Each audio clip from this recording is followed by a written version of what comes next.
Visa করতে প্রথম যেটা লাগে ছবি।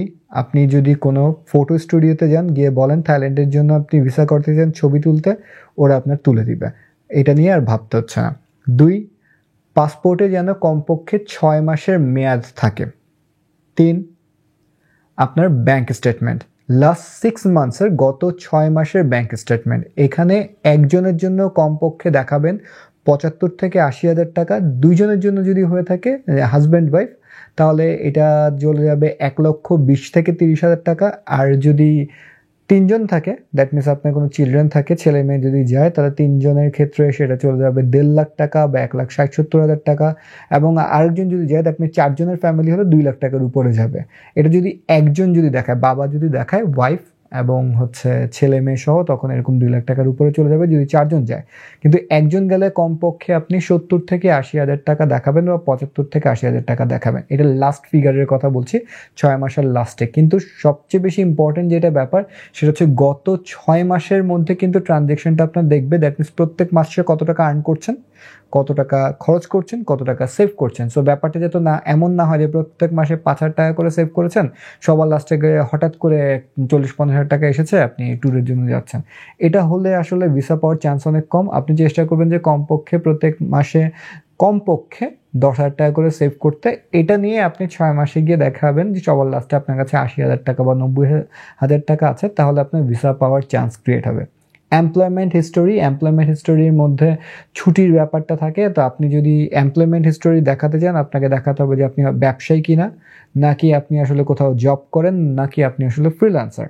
প্রথমে হচ্ছে যদি ব্যবসায়ী হয়ে থাকেন, তাহলে আপনাকে দেখাতে হবে ট্রেড লাইসেন্স, বিজনেসের একটি প্যাডের জাস্ট একটা সাদা পেপার, মানে হচ্ছে উপরে সিল টিল দেওয়া আছে বা প্যাড বানানো, কোনো কিছু লেখা নেই, শুধুমাত্র একটি ব্ল্যাঙ্ক প্যাড, সাথে আপনার ভিজিটিং কার্ড। সো আমি 3টা জিনিস বললাম, ট্রেড লাইসেন্স, প্যাড এবং ভিজিটিং কার্ড। যদি আপনি জব হোল্ডার হয়ে থাকেন, তাহলে আপনার জন্য এনওসি মাস্ট। দ্যাট মিনস আপনি অফিসে অ্যাপ্লাই করেছেন ছুটির জন্য, তাদের কোনো অবজেকশন নেই আপনি যে ঘুরতে যাবেন, 5 দিন 7 দিন থাকবেন, সে ব্যাপারে কোনো অবজেকশন নেই, এরকম একটা এনওসি। এখানেও আপনার ভিজিটিং কার্ড লাগবে, আপনার একটা ভিজিটিং কার্ড, এনওসি, আর তেমন কিছু দরকার পড়ছে না। আচ্ছা, এরপরে যদি আপনি ফ্রিল্যান্সার হয়ে থাকেন, আপনার যদি আসলে এমপ্লয়মেন্ট হিস্টোরির মধ্যে আপনি ফ্রিল্যান্সার, কোথাও জব করেন না, কোনো ব্যবসা নেই, তাহলে একটু কনফিউশন, কারণ ওরা অনেক কিছু দেখতে চায় এখানে। তো আপনাকে আরও বেশি কিছু দেখাতে হবে এখানে। প্রথম কথা, আপনাকে দেখাতে হবে যে কোথায় কাজ করছেন। দ্যাট মিনস আপনার প্রোফাইল যদি থেকে থাকে কোনো মার্কেট প্লেসে, তাহলে প্রোফাইলের একটা কপি, এটা একটা প্রিন্ট কপি হবে। যদি প্রোফাইল না থাকে, যদি এরকম হয় যে আপনি ওয়েবসাইটের মাধ্যমে আর্ন করেন বা ইউটিউবার আপনি, তাহলে ওয়েবসাইটের আপনার প্রথম হোম পেজের একটা প্রিন্ট কপি। এবং ইউটিউবার হলে ইউটিউবের যে চ্যানেলের ফার্স্ট পেজটা বা চ্যানেলের পেজের একটা কপি।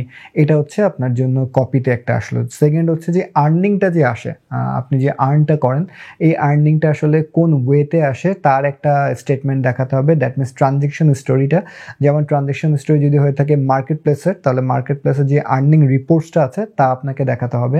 যদি সেটা হয়ে থাকে অ্যাডসেন্সের মধ্যে, তাহলে অ্যাডসেন্সে যে মান্থলি টাকাটা আসে তার না একটা ফটোকপি দিতে হবে বা প্রিন্ট কপি দিতে হবে। বা সেটা যদি ইউটিউবের মাধ্যমে এসে থাকে, তাহলে ইউটিউবের একটা ট্রানজ্যাকশন রিপোর্টের একটা কপি আপনাকে দিতে হবে। তো এই ব্যাপারটা অনেকটা ক্লিয়ার হয়ে যায়। যদি কোনো আপনি অন্য ওয়েতে, যেমন আপনি ডিরেক্টলি কাজ করেন কোনো ক্লায়েন্টের জন্য, আপনার টাকাটা আসে হয়তো বা পেওনিয়ারের মাধ্যমে বা পেপালের মাধ্যমে, আর যদি কোনো সোর্স থেকে থাকে zoom.com এর মধ্যে আসে, তাহলে সেটার একটা আপনি কপি দিতে পারেন। এটা অনেকটা ক্লিয়ার করবে যে আপনি যে কাজ করেন বা আর্ন করেন, এটা পুরো ব্যাপারটা আপনার ক্লিয়ার করবে। সো আমরা বুঝালাম যদি ব্যবসা হয়ে থাকেন, যদি আপনি চাকরিজীবী হয়ে থাকেন, যদি আপনি আসলে ফ্রিল্যান্সার হয়ে থাকেন। আচ্ছা, তারপর আপনার একটা সলভেন্সি দিতে হবে। ব্যাংক স্টেটমেন্টের সাথে আসলে সলভেন্সি পাওয়া যায়। আপনি যখন ব্যাংকে বলবেন যে ব্যাংক স্টেটমেন্ট এবং সলভেন্সি চাচ্ছেন, তা আপনাকে সলভেন্সি পেপারটাও দিয়ে দিবে। এটা নিয়ে আসলে টেনশনের কোনো কিছু নেই। মোস্টলি ব্যাংক স্টেটমেন্টের দিকে ফোকাস দিতে হয়, সলভেন্সি নিয়ে এত ভাবতে না। ওই ব্যাংক স্টেটমেন্টের উপরে বেস করে সলভেন্সিটা চলে আসে।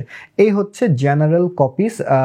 এর উপরে বেস করে আপনি অ্যাপ্লাই করবেন। এটা আপনি এজেন্সি থেকে অ্যাপ্লাই করতে পারেন বা ডিরেক্টলি নিজেও অ্যাপ্লাই করতে পারেন। আমি কখনো ডিরেক্টলি অ্যাপ্লাই করিনি। সো ফার আমি 3বার অ্যাপ্লাই করেছি এবং 3বার, এবার আমি 3rd টাইম যাচ্ছি থাইল্যান্ড।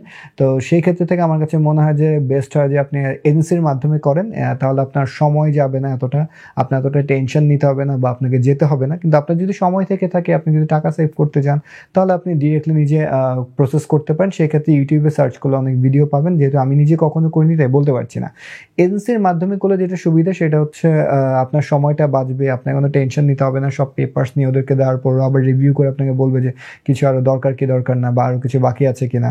সো এই ব্যাপারগুলো আপনার জন্য অনেক কনফার্ম আপনি পেয়ে যাবেন যে আসলে না আমার টেনশনটা অনেকটা লাগছে না, বা সময়টা তো লাগছে না, বা আমাকে যেতে হচ্ছে না। এজেন্সির মাধ্যমে অ্যাপ্লাই করতে গেলে বর্তমানে 5 থেকে 6,000 টাকা খরচ পড়ে। যদি ঢাকা সিটির মধ্যে হন তাহলে আপনাকে 5,000 টাকা চার্জ করবে, আর যদি ঢাকা সিটি থেকে দূরে থেকে থাকেন তাহলে আপনাকে 5,500 বা 6,000 টাকা চার্জ করতে পারে। আমি কোনো এজেন্সিকে সাজেস্ট করছি না বা এজেন্সির কোনো মার্কেটিং করছি না, আমি জাস্ট শেয়ার করছি যে ব্যাপারটা এরকম হতে পারে, তাই আমি কোনো এজেন্সির নাম এখানে মেনশন করব না। প্রথমবার যদি হয়ে থাকেন তাহলে 7 দিনের মধ্যে আপনি ভিসা পেয়ে যাওয়ার চান্স অনেক হাই। কিন্তু এখানে খেয়াল রাখতে হবে যে 7 দিনের মধ্যে আপনার একটা ফোন আসবে, যেখানে আপনাকে হয়তো বা আপনার ট্রাভেল হিস্টোরি সম্পর্কে জিজ্ঞেস করতে পারে, বা আপনার সম্পর্কে জিজ্ঞেস করতে পারে, আপনার সাথে যারা যাচ্ছেন তাদের সম্পর্কে আপনাকে জিজ্ঞেস করতে পারে। তাই ওই কলটার দিকে আপনাকে অনেক নজর রাখতে হবে যে আপনি যেন আসলে কলটা রিসিভ করেন। অনেকে বলে যে ফার্স্ট টাইমই কল দেওয়ার পর সেকেন্ড টাইম ওরা কল করে না, তাই এখানে একটু কনফিউশন থাকে। আমি আসলে আমার প্রথমবার আমি যখন অ্যাপ্লাই করেছিলাম প্রথমবার আমি কল রিসিভ করেছিলাম ডিরেক্টলি ফার্স্ট কলই।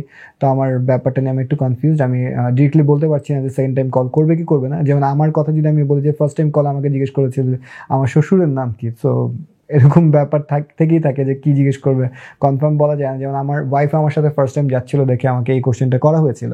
তো এই হচ্ছে কোশ্চেনের ব্যাপার। আচ্ছা, ওয়াইফের কথা বলতে গিয়ে মনে আসলো যে ওয়াইফ সহ যদি অ্যাপ্লাই করেন, দ্যাট মিনস হচ্ছে আপনি অ্যাপ্লাই করছেন আপনার সাথে ওয়াইফও যাচ্ছে, তাহলে কিন্তু আপনাকে ম্যারেজ সার্টিফিকেট দিতে হবে। বাংলায় হলে হবে না, ইংলিশে হতে হবে। তো আপনি আপনার কাজের মাধ্যমে ম্যারেজ সার্টিফিকেটকে ইংলিশ করে নিতে পারেন, নোটারি করে নিতে পারেন, বা এজেন্সির সাথে কন্ট্যাক্ট করলে আসলে আপনি এজেন্সির মাধ্যমে ম্যারেজ সার্টিফিকেটকে নোটারি করে ইংলিশ করে নিতে পারেন। তো এই মোটামুটি চলে গেল।